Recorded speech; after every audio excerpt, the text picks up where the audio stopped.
Inicialmente, o irmão João Mendes da Silva. Ele pergunta: entre 1970 e a 2000, o Brasil duplicou a população. Os jovens estão sendo cooptados pelo crime. O que o Exército está fazendo para transformar essa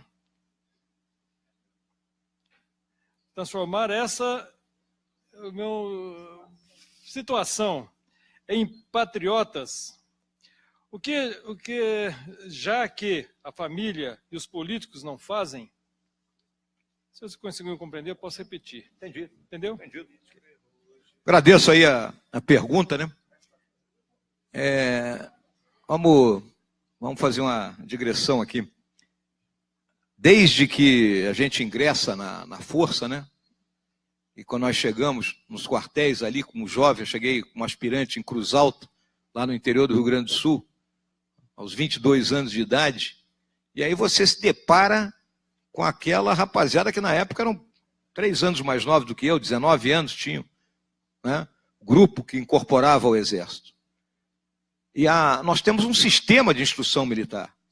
Esse sistema ele trabalha tanto a parte, digamos assim, operacional, né, de transformar aquele rapaz num soldado, como trabalha na parte dos valores, né, daquilo que nós chamamos da área afetiva. E esse é um trabalho constante, que é feito pelos oficiais, pelos sargentos, né?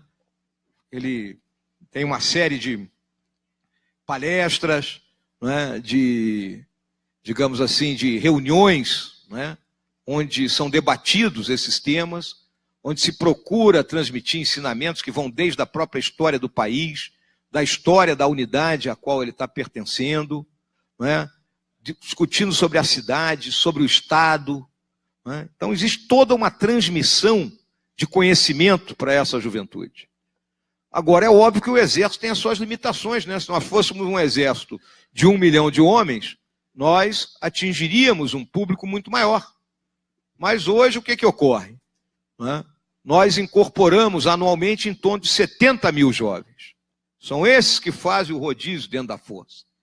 Porque diferente do exército que nós tínhamos há 40 e poucos anos atrás, a tecnologia requer que nós tenhamos um núcleo de soldados profissionais para manejar esses equipamentos. Eu não posso, da noite para o dia, entregar um carro de combate alemão, o painel dele é igual de um helicóptero, na mão de um jovem de 19 anos recém-incorporado. Ele vai ter que passar por uma fase, vai viver aquele ano dele como recruta. Se ele tiver um aproveitamento, ele poderá, dentro da nossa linguagem, engajar, né? Ou seja, ele permanecer mais tempo, né? E aí ele vai trabalhar com esses equipamentos mais sofisticados. Se nós fôssemos um exército maior, nós atingiríamos maior parte da juventude, pode ter certeza disso aí. Mas nós não nos omitimos jamais em nenhum momento, e se pudesse, aqui que eu não tenho nenhuma transparência para mostrar de como funciona o sistema de instrução militar, os senhores teriam noção disso aí. Espero que tenha respondido a pergunta. Próxima pergunta que eu vou fazer ao senhor. Quando da estada aqui do general Vilas Boas, ele respondeu isso aqui com muita propriedade, quando foi perguntado por que não havia intervenção militar no país. Então a pergunta é o seguinte: a Constituição Federal de 88 admite uma intervenção constitucional com o emprego das Forças Armadas. Os poderes executivos e os legislativos estão podres, cheios de corruptos. Não seria o momento dessa intervenção, quando o presidente da República está sendo denunciado pela segunda vez e só escapou da primeira denúncia por ter comprado, entre aspas, membros da Câmara Federal?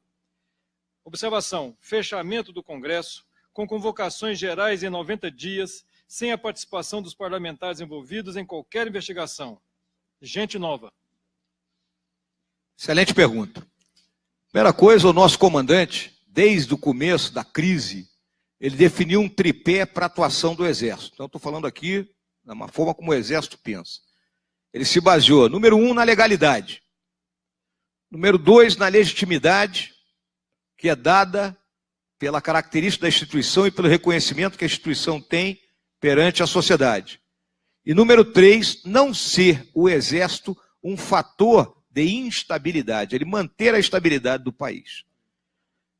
É óbvio, né, que quando nós olhamos, né, com temor e com tristeza, né, os fatos que estão nos cercando, a gente diz, pô, por que não vamos derrubar esse troço todo?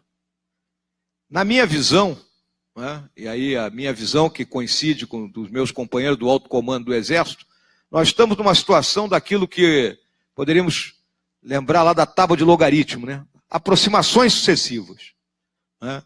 Até chegar o momento em que ou as instituições solucionam o problema político, né, pela ação do judiciário, né, retirando da vida pública esses elementos envolvidos em todos os ilícitos, ou então nós teremos que impor isso.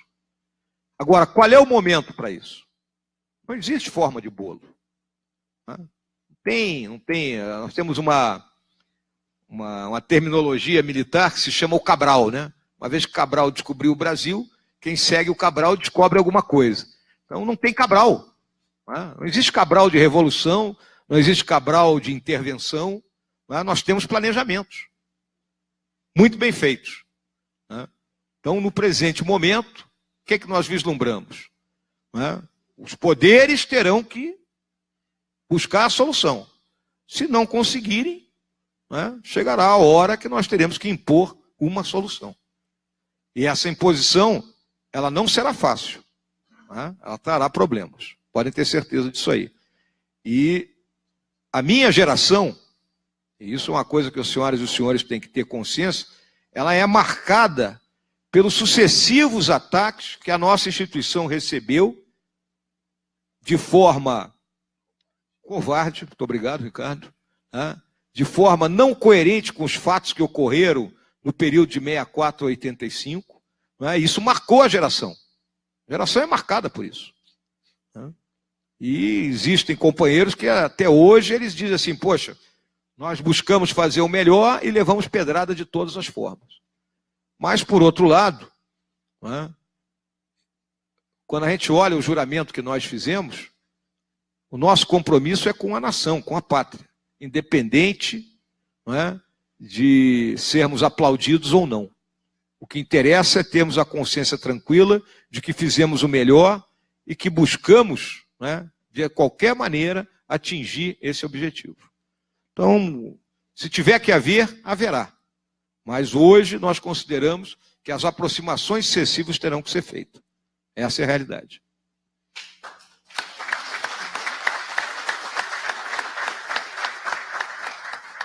A próxima pergunta tem muita relação com essa que o general acabou de explicar. Irmão Hannes Kozlovics, você está satisfeito com a resposta?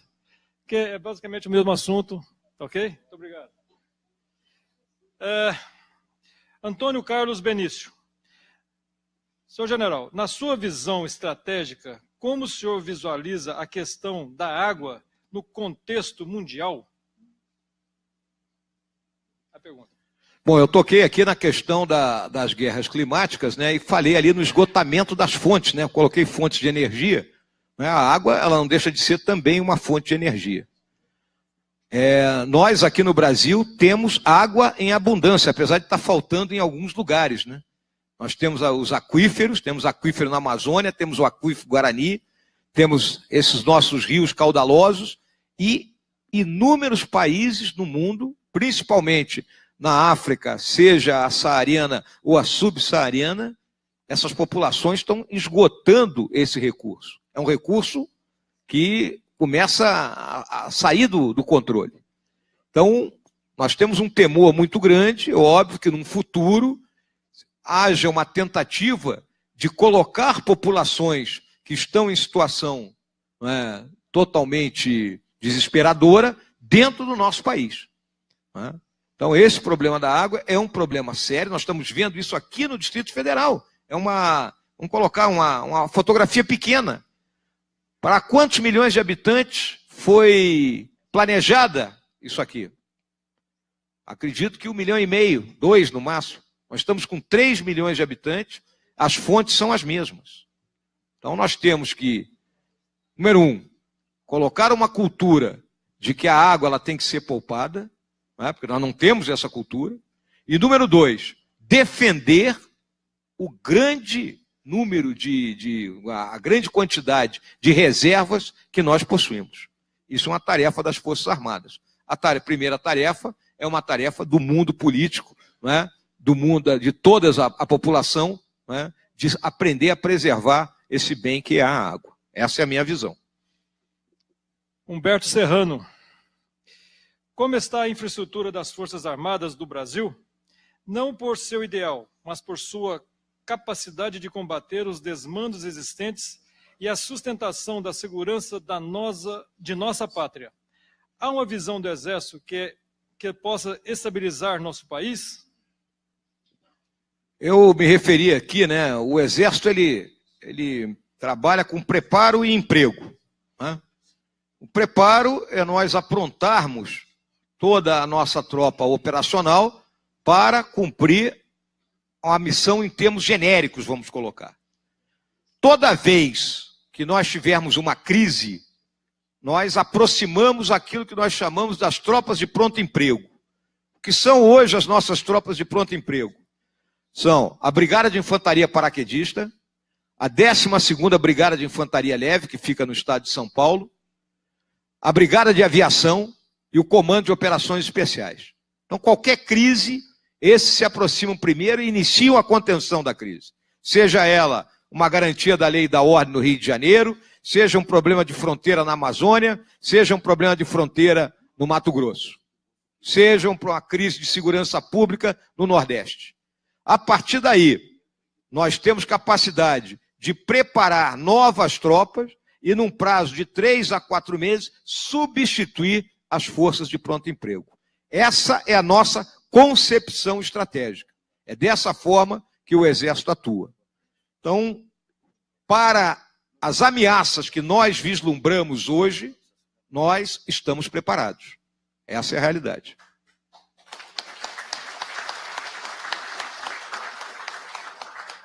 E a última pergunta, do irmão Ricardo Mussi. Embora sejamos totalmente a favor da paz, no mundo atual, uma nação não dispor de arma nuclear e com isso o poder de dissuasão não é uma temeridade? Não resta a menor dúvida, né?